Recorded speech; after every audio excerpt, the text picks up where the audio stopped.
Happy Friday, parish orphans and retrogrades. Today, I'm reporting on a strange story out of Lifesite news that I think needs a little bit more context. I buy much of it, but I'm scratching my head at some of the lacunae, the dark spots in it. So welcome. I hope you're having a great Friday. This is the 3-week mark since the motu-proprio circulated by Francis, and that's our topic today from a particular angle. The Lifesite article is entitled Vatican Sources, Pope Will Use a Spy System, Left-Wing Cardinal to Suppress Traditional Latin Mass. Now, I'm going to talk to you from the perspective of a person that has criticized this motu-proprio harshly, a TLM lover. You all know my equipoise with regard to the traditional Latin Mass, the Tridentine Latin Mass. It's good. I'm a supremacist. I think it's the best. I, of course, attend the Novus Ordo when I can't get to a TLM. And what else? What else makes up my profile as per the liturgy? This is what we have, folks. When within one rite of the church, the Latin rite, there are two forms. It's natural that one will win out and one will die out. Okay, so let me say that as a preliminary thought. One must win out and one form must die out.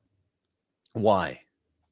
Because it's the only rite in the Catholic Church out of 24 or 25 rites that has two forms, two contemporaneous forms, two simultaneous forms. So one has to win out, one has to die out. But of course, both are valid. And I'm not somebody that comes before you and, aside from critiquing the tackiness of the Novus Ordo, I've never critiqued its validity. I've specifically been very critical of the motu-proprio because of its clear intent. Clear intent, less than clear words. The day that it came out 3 weeks ago, folks were saying, wow, this is the most clear doctrine, the most clear teaching in a short letter encyclical motu-proprio bull from the Francis pontificate. And that might be the case, but it's still not clear enough. What remains to be seen is the meaning of the latter 3 short paragraphs right before the end of the document, where he's saying that old practices, he seems to be insinuating, will be brought to a close. In other words, that the Latin Mass will at some later time be abrogated. This Lifesite news article is important. I'm going to read a couple of the first paragraphs because I think whoever wrote it, this is Micah Hickson, who does good reporting, needed to at least contextualize the same way I'm attempting to do, just so that we can follow. Miss Hickson is a good reporter. You trust her. For the most part, I strongly have followed her reporting in a laudatory way. But what my basic thought at the outset is the following. Why would Pope Francis need to use spies to abrogate the Latin Mass in practicum? And I don't know if I'm asking Miss Hickson this, or if I'm addressing my question more to the Vatican and Pope Francis himself, because I'm not sure whether the reporting here contemplates the problematic here. In a motu-proprio, Pope Francis, if he wanted to, could have just said, look, no more Latin Mass. I'm not saying this is advisable. It would have been bad, very bad, completely imprudent, but he could have done this, and he didn't. Also, I mean, it was strange that the motu-proprio, 3 weeks in the can now, was immediately proactive. It took force the second it was printed and promulgated. So we know that Pope Francis means business. Of course, we know that he thinks that all of the TLM attendants have psychological problems. He says, dig, you'll always find a psychological problem with a young person that attends the TLM. This is not a critique he's restricted to the Society of St. Pius X alone. He means anyone that attends it, licitly or illicitly, at FSSP or Christ the King parishes or at SSPX chapels. So that much we know, that much is established. But what's also established is that he undid 2007's motu-proprio Summorum Pontificum, which is not an abrogation of the Latin Mass, which he seems to want to do.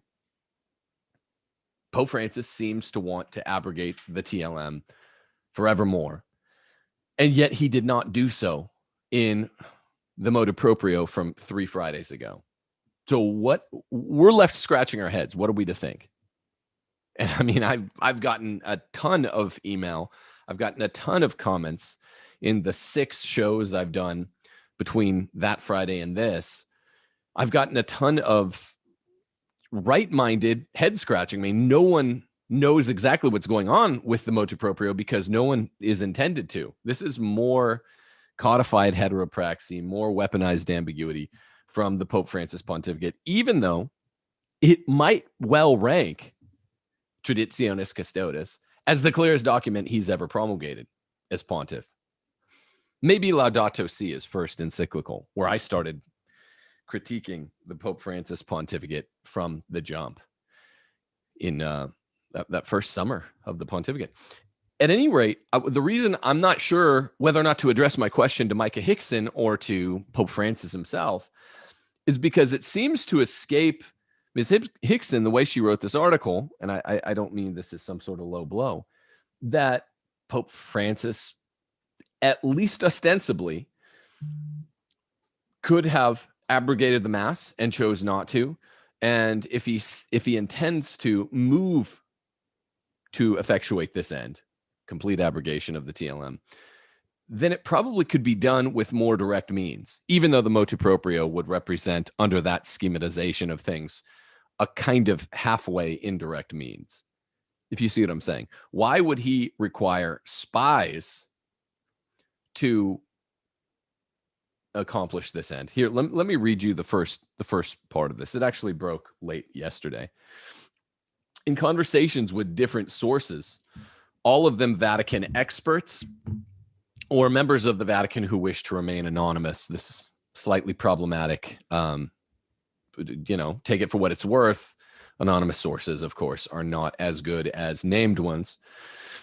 Lifesite has learned that there is an expectation that Pope Francis intends to implement his motu-proprio, essentially suppressing the traditional Latin Mass with the help of a spy system, and especially of the head of the Congregation of Religious, Cardinal João Braz de Avis. Braz de Avis has a record of harshly persecuting tradition-oriented religious communities, most prominently the Franciscans of the Immaculate. In his July 16th motu-proprio, the Pope gave the Congregation for Religious, as well as the Congregation for Divine Worship under Archbishop Arthur Roche, the duty to supervise the implementation of his instructions. Archbishop Carlo Maria Vigano, in his new response to the July 16th motu-proprio, Traditionis Custodes, also speaks of the persecution of faithful communities that has been taking place both under Braz de Avis and Pope Francis. He refers here to the fact that Pope Francis has now placed the communities dedicated to the TLM under the direct authority of Braz de Avis, quote, as a sad prelude to a destiny that has already been sealed, unquote. Let us not forget, Vigano continues, the fate that befell the flourishing religious orders, guilty of being blessed with numerous vocations born and nurtured precisely thanks to the hated traditional liturgy and the faithful observance of the rule. 2 sources told Lifesite that the Pope will use a spy system or a spy network. That does not perplex me. This seems well within the traditional, the habituated means of Pope Francis. So that's not what I'm challenging here. As one Vatican source wrote, they will use the spy system. There are everywhere overly zealous ones who will report to Rome that somewhere the ancient rite is being celebrated. Here's where it becomes curious. or they will accuse those bishops who do not intervene, end quote. The information gained by these spies, the source continued, will be used against those bishops who are anyway already being regarded as unpleasant. Now, I'm not saying that any of this is outside of the MO of Pope Francis. He seems to have had the Vatican locked down as a spy state since he promulgated Amoris Laetitia in April of 2016. That's the common complaint. Other cardinals who remain there in Rome complain regularly that it's like living under lockdown, and it has been well before the beer bug. So I'm not saying that Pope Francis wouldn't do this. This is not the nature of my question for Ms. Hickson. My question rather is, if there are already overly zealous ones who will report to Rome that somewhere the ancient rite is being celebrated, why did Pope Francis restrain his restriction of the TLM in Traditionis Custodes to the purview of the bishops? Is this some sort of apparent synodality, apparent subsidiarity of the bishops, that he is behind the scenes implementing as a kind of submit to Rome, submit to me, Pope Francis, diktat? Is he saying, yes, for the public, I merely restricted Summorum Pontificum, which returns the power to individual bishops to either continue to use or to curtail the TLM? I mean, is that it? And behind the scenes, he's saying, but really, all bishops of the world, I don't want you using the TLM. This seems to be Ms. Hickson's implication, and this article's implication, and I don't understand it if that's the case. Now, I'm not saying that it's impossible. I'm saying we need to be given evidence for this interpretation of events. Does this make sense? I have Steph sitting here to my right. Does that make sense? Okay, well, sure. I mean, I just am saying, why not look at the motu-proprio, parish orphans and retrogrades, my friends out there, as a kind of brute fact of the Pope Francis pontificate. He hates tradition. He hates those of us, me, you, the good guys of the Catholic world, generally speaking, who love tradition. Well, there's plenty of complaints, but no quibble there with me. But why must we believe, or why ought we to believe, that this is a two-step plan, this motu-proprio Traditionis Custodes? You see what I'm saying? If he wanted to abrogate it, why didn't he just abrogate it? Now, this is a question that I've taken up with Cardinal Burke in my limited channels and means of reaching him. Same pace, Cardinal Brandmuller. Why, given Pope Francis's antipathetic stance toward the TLM, why not just get rid of it outright? I mean, I'm not, don't get me wrong. I'm not suggesting he do this. I'm suggesting that it's the most logical thing for a TLM hater like Francis to do, for a TLM attendee hater like Francis to do. I'm not understanding, given the imperious nature of Francis and the left in general, inside and outside the church, who never deign against the vulgar displays of power. Remember when Satan says that in The Exorcist? They never deign against just showing, even in vulgar ways, in cursory ways, in puerile ways, the use of their brute force, the exercise. Hey, I'll use it. I want to show how strong I am. I'm a leftist. I'm in charge. This is my fiat. It is your world. My fiat is your world. So given the fact that the left and Pope Francis has been relatively sanguine about using power this way, I don't understand what the nature of the skepticism is that he would think twice before using the power. That's all I want to ask Micah Hickson. Why does he need this intricate spy network, and how effective could a spy network be in every diocese of the world? Was he going to send spies to Bishop Strickland's, Tyler Archdiocese in East Texas, not far from my neighborhood. What's he going to send spies to Cordileone, Archbishop Cordileone in San Francisco? I don't understand. As one, I'm going to read this for clarity's sake.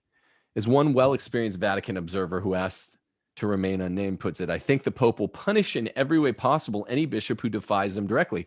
But by allowing the TLM, there is no act of defiance on the part of the bishop.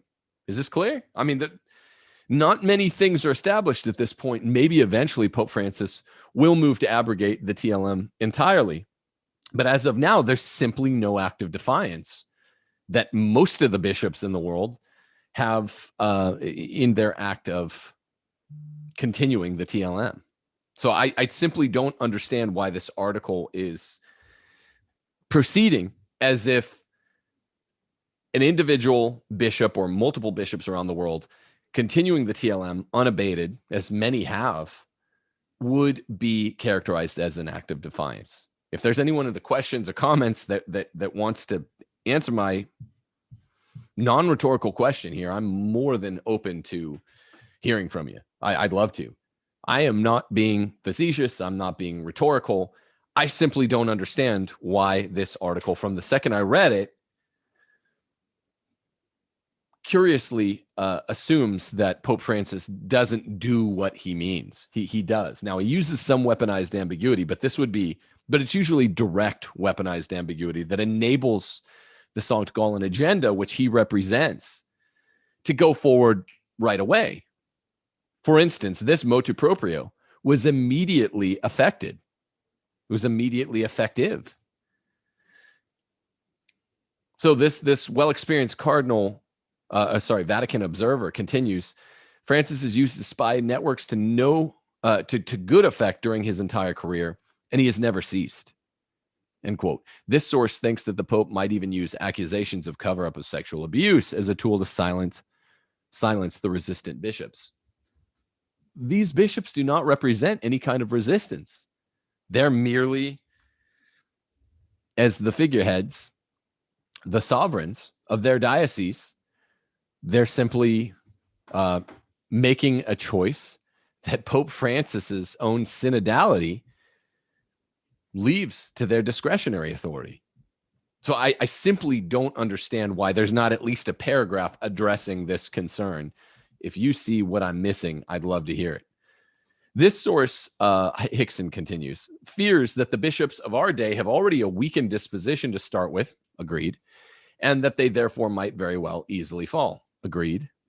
Direct quote here, we have a mental illness in the church right now that makes weak-minded people want to prove their loyalty by committing ritual suicide. No problems there.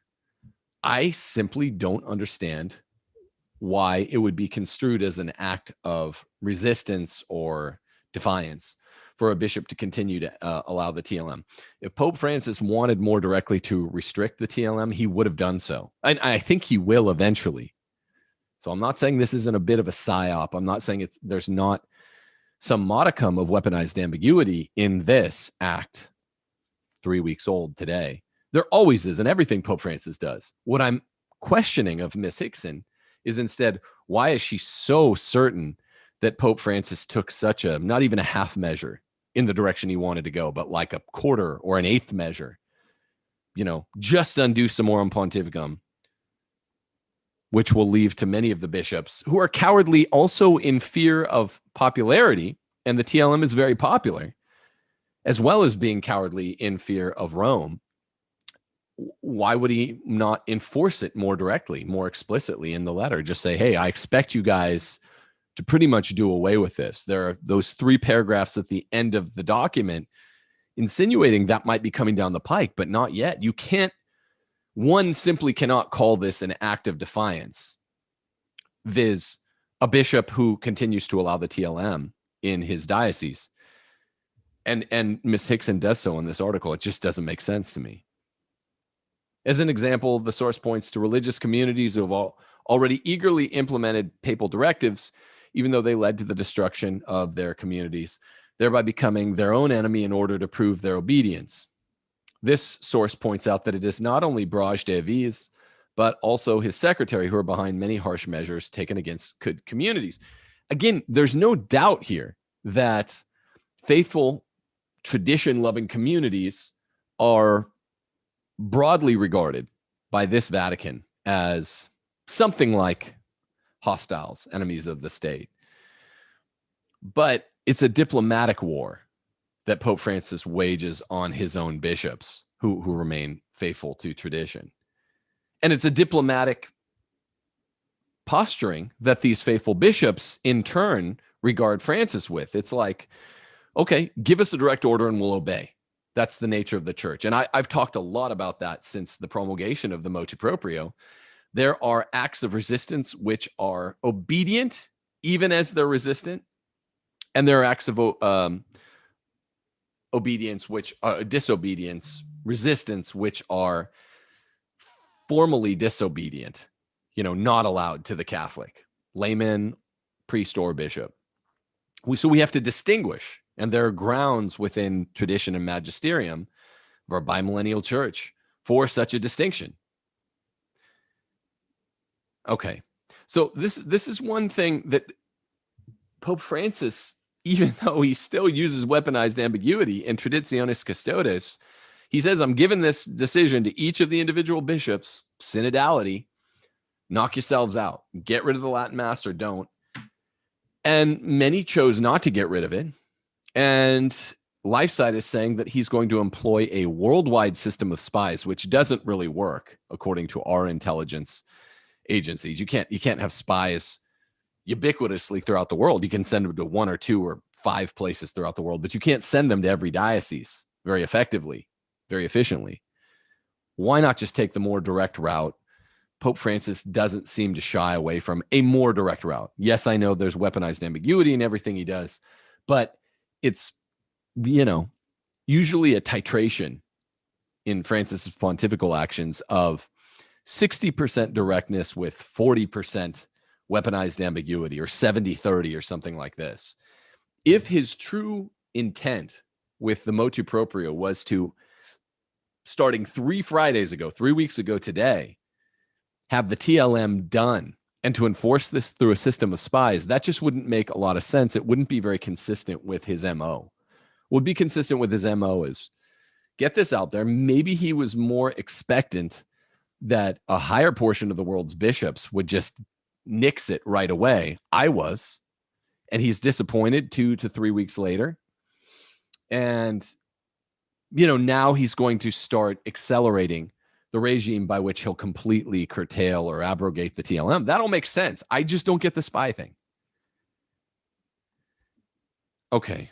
Another strange response to this that's worth, that I was talking about with a priest friend of mine, is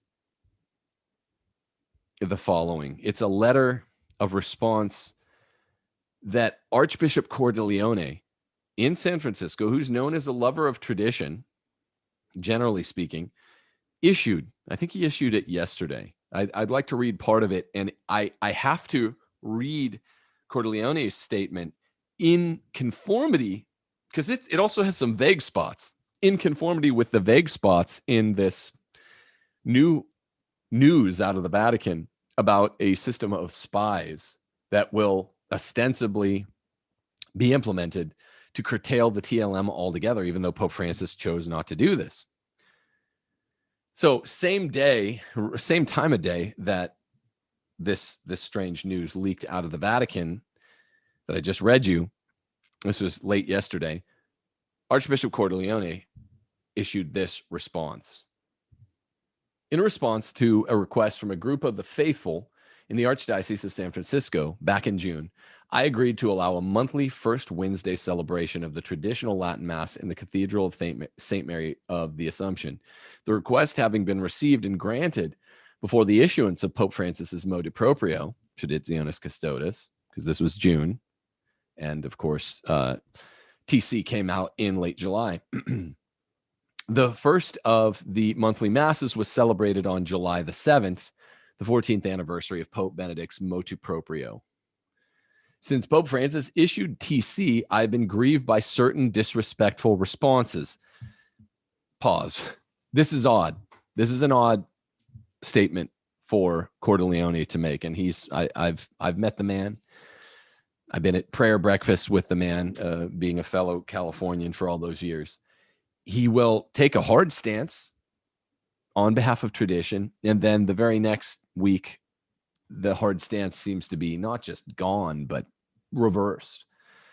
I don't know which disrespectful responses he's referencing regarding TC, because I mean it's it was a cruel and a needless move by the Pope against tradition. And I mean, even centrists in the church to the left of Archbishop Cordileone have been saying that. It was a cruel and a senseless, gratuitous act of quasi-violence, liturgical violence against traditionalists in the church. Okay? I mean, I say that. I attend FSSP, or diocesan Latin Mass. I've been spending, the better part of the last year telling you more aggressively than I ever have. The hermeneutic of continuity is not a joke. It's all too real. It doesn't only apply to Vatican II, but it applies to Vatican II with equal force as it does to each of the ecumenical councils. But this has nothing to do, actually, with my love for the traditional liturgy, the mere obvious superiority of the TLM over the Novus Ordo, which is a totally valid form of Mass that I wind up at many Sundays, has only to do with liturgy. And this is the response of pretty much everyone that would be under Cordileone's jurisdiction. TLM lovers, licit TLM lovers. We're not talking about society types. So I don't understand what he means by his grievance at certain disrespectful responses. He continues, some have even included slanderous attacks on the pontiff. I'm sure around the world some have. But what about all of the non-slanderous attacks on the pontiff? And it depends what you're calling an attack here. Your Excellency, what's a slanderous attack? I mean, how about just saying, look, this is a really bad Pope. We have to obey him. And I've even gone further than Cardinal Burke, who I really need to get on the show, insofar as I've said, I read Vatican I and 5 or 6 popes who have done drastic liturgical changes that were quite violent throughout history. And I say, yes, even total abrogation, though it would be totally imprudent. And I am rooting 180 degrees against it, 100% against it. I don't think it's ultra vires to the Pope. That's not my read of the magisterium. So I've even gone further than Burke and Cardinal Brandmuller, who are the 2 surviving dubia cardinals. But certainly some attacks on the Pope are warranted. If he does this, there will be attacks that are non-slanderous on the man. This is completely imprudent. I mean, even the promulgation of TC, completely imprudent, even if it doesn't, as it seems to, insinuate a total abrogation coming down the pike. Either way, it's imprudent. I'll call him, look, he's been an imprudent leader for 8 years now. Almost everything he says is imprudent. Are these slanderous attacks?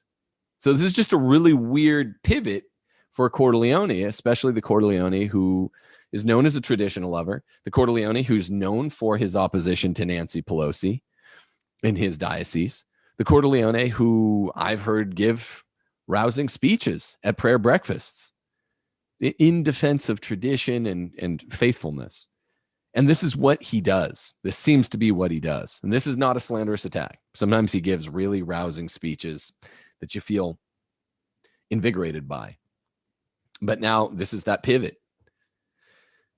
He continues, I support Pope Francis and is concerned that those who are drawn to more traditional forms of Catholic worship also affirm the validity of the Novus Ordo form of the Mass and indeed of the Second Vatican Council itself. Well, that's fine, but by definition, aren't those who he is addressing the ones that, well, if the Mass is abrogated by Pope Francis, they will be angry because they're obedient? They'll be mad because they feel subject to the universal jurisdiction here. By definition, you don't have to worry that those people are saying that the Novus Ordo is valid and Vatican II is a real ecumenical council with the ordinary, authentic magisterial force.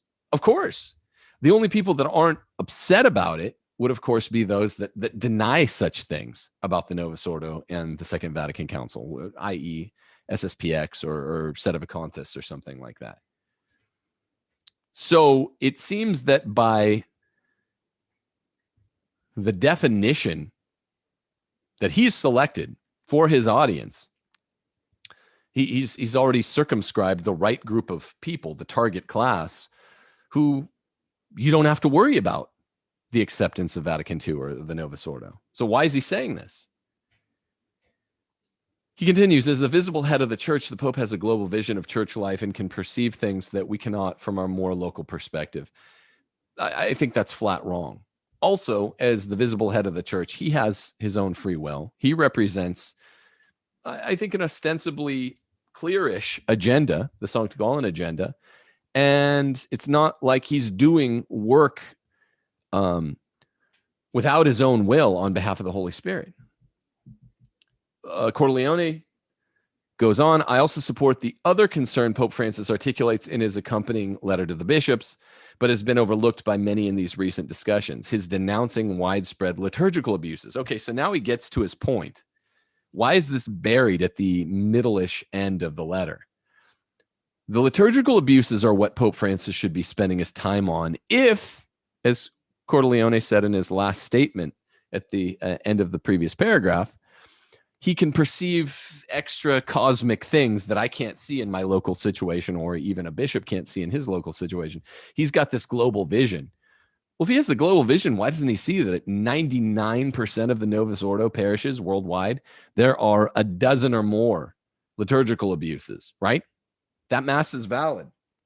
But why doesn't he see with his cosmic X-ray papal vision that there's tons of abuse going on? He knows it. The Germans are his best friends in the episcopate, and the Belgians and the Northern French. And they do whatever the hell they want. Why doesn't he see that there's abuse happening at the level of teaching in the direction of homosexualism? So I think Cordileone is being too much of a diplomat here. Such abuses have been condemned by various levels of church leadership for decades now, yet they continue. It's a good point. In addition to satisfying the legitimate desires of some Catholics, then, the TLM can also serve as a reference point to enhance the celebration of the Novus Ordo Mass. I totally agree. Should be instructive. Then he goes on to extol Pope Francis, saying he's concerned with preserving unity. I disagree. While celebrations of the traditional Mass will continue, the focus on unity must always be before our eyes in every celebration of the Mass, in whichever form or rite. I just think, it's a strange time, parish orphans and retrogrades, where Cordileone seems to be one of the good bishops, but he loses his steam as often as he gains it, a week or 2 weeks later.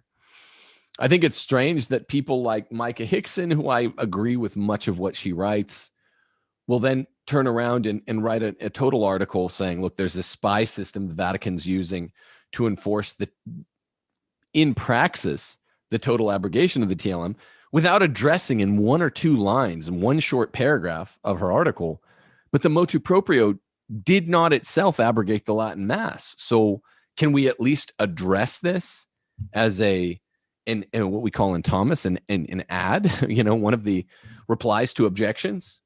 The objection can be, well, maybe Francis wants to use more weaponized ambiguity. But the reply to the objection is, yeah, but he's being pretty direct with this motu-proprio.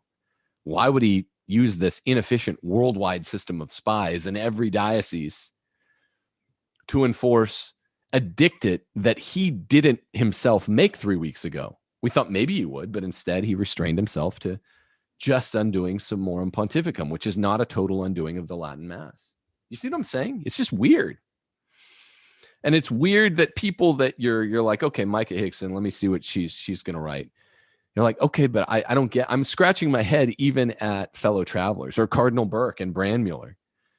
They're saying, yeah, this is really bad. This is an inexplicable, cruel act by the Pope. He basically just hates tradition. Both Burke and Brandmuller said that in so many words. And you're like, yeah, yeah. And then all of a sudden, they'll say, yeah, in total abrogation of a right of a form or a form of a right is ultra vires to the Pope. And it's like, whoa, what about Gregory the First, Pope Victor, Pope Pius X, what he did to the breviary? I mean, I'm not saying Pope Francis should do this. I'm just saying it's rare to completely agree with any talking head. Now, I don't mean completely agree on life, but even on 3 issues in a row, I can't stack up 3 issues in a row on which I agree with any one of these speakers, because that's not my reading of tradition or the magisterium, that which Burke said. And I've been talking about that for a few weeks. So it's just a weird time. What we know for sure is Pope Francis hates tradition. He hates the faithful priests, bishops, and laymen who love tradition. He is unafraid. I totally give this to Micah Hickson. I grant it from the outset. He would be unafraid to use a system of spies. This just doesn't make much sense to use it in this context, if you dig my meaning. I just don't know what's going on. But how about that? What more people just need to say, I don't know what is going on. The way Jim Halpert looks at the screen in one mid-season office and says, what is going on? This is very strange. Here's some good news, okay?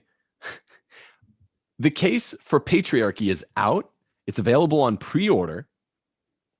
It addresses the microscopic concerns of house and home. And this is where 99% of our problems lie, even more immediate and even more close to the heart than what liturgy you attend, is the fact that most Catholics, even faithful ones, even at the TLM, doesn't matter, Novus Ordo, TLM, most homes are beset by feminism.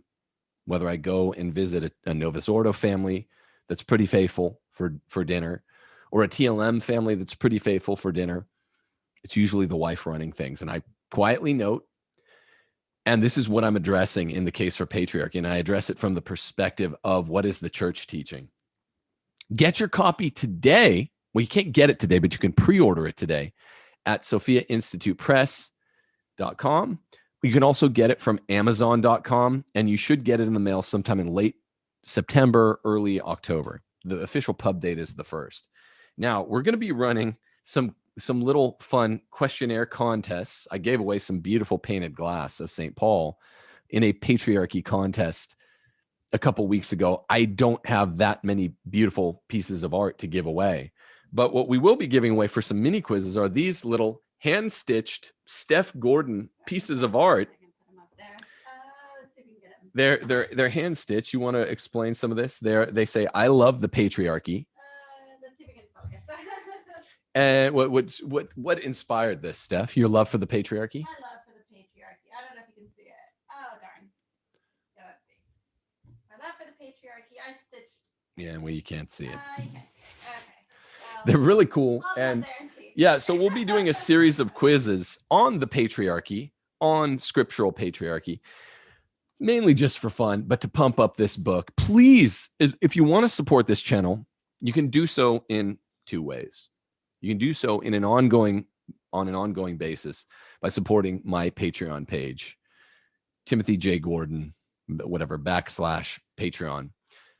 That's necessary because the attacks are coming on broadly and particularly, and more have been coming my way over the last 6 months without getting into too much detail. And we do need support.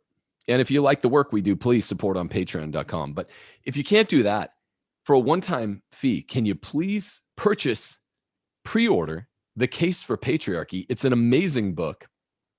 And it's the most counter-revolutionary book of 2021. I can promise you that. I promise you that. The Case for Patriarchy on Sophia Institute Press. It's actually on Crisis, the imprint of Sophia, will blow your mind. There are things, doesn't matter how red-pilled you think you are on feminism, unless you've studied some really obscure stuff, this book will blow your mind. I've been reading Michael Knowles' book, and I'm like, oh yeah, I mean, he's writing about something I happen to know a lot about, but I still have my mind blown with some of the quotes he's producing. That's how the case for patriarchy will be for a bunch of you. I know you're not feminists, parish orphans, and retrogrades, trust me. But I think you're going to be surprised and even not black-pilled, but really, really red-pilled when you read this book. So buy it at Amazon. It's on pre-order, or at sophiainstitutepress.com today. Do it now if you can. Also, something to do now, please, is to like, subscribe, and click the bell. Something odd is happening with my subscription count. We're going up really fast, and right when we got to 32,000 subscribers, it stopped and then started going backwards. And we were going up fast in the month of July. So please, just let's not allow whatever weird algorithmic tinkering that YouTube does against folks such as yours truly. Let's not allow it to take hold. Let's just overwhelm them with new subscriptions. Also, get out of your state. Get the heck out of your state if it's a blue state. Get from a blue state to a red state. The good folks at realestateforlife.org will help you do so. They're mostly Catholics. They're all pro-life. And they will help you make this massive headache into a somewhat less massive headache. It's a pain to move. You got to do it now. There are pieces on the board that are moving now. I anticipate they will be moving over the next week to 2 weeks. That will make it more difficult for you to make a major cross-country move or even a state-to-state move going forward. We had this little reprieve in the tinkering, the geopolitical tinkering within the United States. It's geopolitical in scope, but it's American in effect by the Biden administration that might make it more difficult to get food storage, get self-sufficient, and get to a red state around the time you would expect the new school year to be beginning, which is coming up. Move now, act now. Go to realestateforlife.org. And don't be, I have a good history about calling these things. Don't be shocked if we have a major regression in terms of lockdown and things like that coming our way in the next week or two before the school year would be starting. That's all I'm going to say. We'll see. Okay. Now, the most important thing, pull your kids out of the Catholic schools. You can't trust most of these bishops in the USCCB. Get your kids homeschooled. I will help you do that. If you're on the fence, go to timothyjgordon.com. There's a sale on now, a flash sale. The classes are even cheaper than they normally are, and they're pretty cheap to begin with. Things like Latin 1, Algebra 1, U.S. history, church history, Catholic social teaching. There's some more scripture. We can help. You can do whatever you want when you homeschool. You can give a class on that you like to teach. You can get your neighbor to come teach another class you like. Wait till your husband gets home from work to teach a class he's good at. Do an online course from a trusted online source like yours truly. Go to timothyjgordon.com and click enroll. It's going to be exciting because in September, first week of September, we're starting a more aggressive homeschooling campaign. A lot of you have taken classes from me that are adult ed. This will be for 13 and up, even late middle school and high school. Let me do the dirty work for you, particularly in things like Latin and Algebra 1. Stay tough. Keep your head on a swivel. Hug your families. Play with them. Pray with them. God wills it. Deus Vult. God bless you people. Stay strong.